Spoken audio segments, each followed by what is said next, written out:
नमस्कार, विंध्या टाइम्स में आपका स्वागत है और आपके साथ मैं श्रेया। दोपहर तक की दो बड़ी खबरों के साथ हाजिर हुए हैं। पहली खबर की बात करते हैं।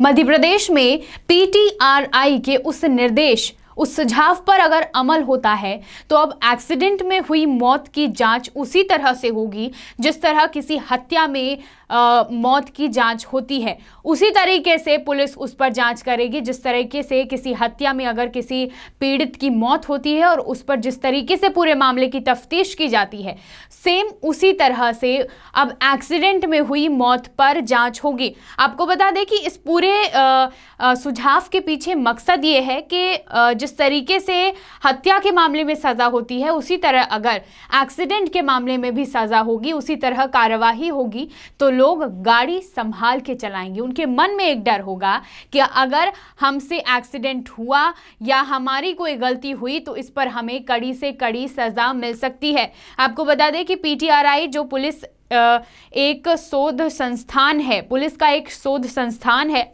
और उसके एडीजे डीसी सागर ने बताया है कि एक्सीडेंट के मामले बहुत ही संवेदनशील मामले होते हैं क्योंकि सभी लोगों की जिंदगी अनमोल होती है, इसलिए हमें ड्राइविंग बहुत ही संभाल के करनी चाहिए और समय समय पर यातायात पुलिस पूरे प्रदेश भर में अभियान चलाती है। रीवा में भी आपने देखा होगा कि कई बार समय समय पर यातायात पुलिस द्वारा अभियान चलाया जाता है, लोगों को जागरूक किया जाता है। लेकिन हमने देखा है कि साल के शुरुआती सोमवार में ही एक्सीडेंट के बहुत से मामले एक ही दिन में सामने आए हैं। तो इन तमाम मामलों को लेकर यह सुझाव दिया गया है पीटीआरआई के एडीजी द्वारा कि हत्या के मामले में जिस तरीके से जांच होती है उसी तरह की जांच अब एक्सीडेंट के मामलों में भी हो ताकि लोग ट्रैफिक नियमों का पालन करना शुरू कर दें।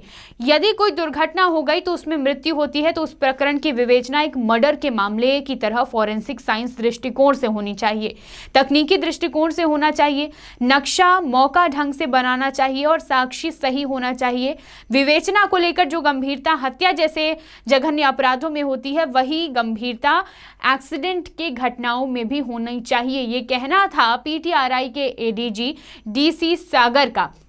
उन्होंने यह सुझाव दिया है और ये कहीं ना कहीं सही भी है क्योंकि जिस तरीके से एक्सीडेंट होते हैं और इसमें कई लोगों की जान चली जाती है तो इस पर गंभीरता से जांच होनी चाहिए कि आखिर गलती किसकी है और अगर गंभीरता से जांच होगी उसी तरह के प्रावधान होंगे इसमें सजा के जैसे हत्या के होते हैं और अगर गंभीरता से पुलिस इस पर जांच करेगी और इस तरह के प्रावधान होंगे तो ज़रूर ही आम जनता संभाल के गाड़ी चलाएगी, संभाल के ड्राइविंग करेगी और नियमों का पालन भी करेगी जो कि बहुत जरूरी है। दोपहर तक की दूसरी खबर की बात करते हैं।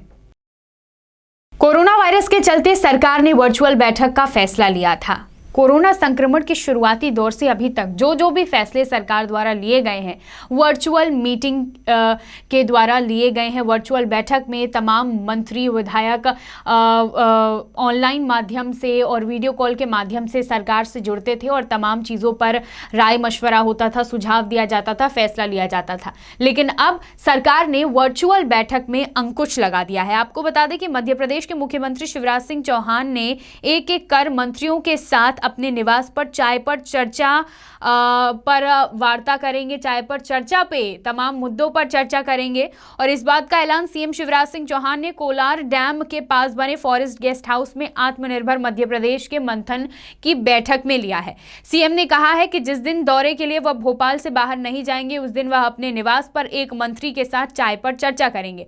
साथ ही उन्होंने ये भी कहा है कि आने वाले सप्ताह में वर्चुअल होने वाली कैबिनेट बैठक पर भी अंकुश लग जाएगा और इसकी जानकारी भी सीएम शिवराज सिंह चौहान ने दी है। उन्होंने ये कहा है कि अपने कार्य की पद्धति में बदलाव करने के लिए सीएम शिवराज सिंह चौहान द्वारा चाय पर चर्चा का आरंभ किया जा रहा है और मंत्रियों के साथ चाय पर चर्चा कर तमाम चीज़ों पर वह ध्यान देंगे, जो भी सुझाव हैं, जो भी मुद्दे हैं उस पर वह ध्यान देंगे। और साल 2014 में जनसंवाद के लिए प्रधानमंत्री नरेंद्र मोदी ने चाय पर चर्चा का कार्यक्रम शुरू किया था और अब उसी राह पर मुख्यमंत्री शिवराज सिंह चौहान भी मंत्रियों के साथ चाय पर चर्चा का प्लान बना रहे हैं और अब वर्चुअल बैठक पर अंकुश लगा रहे हैं।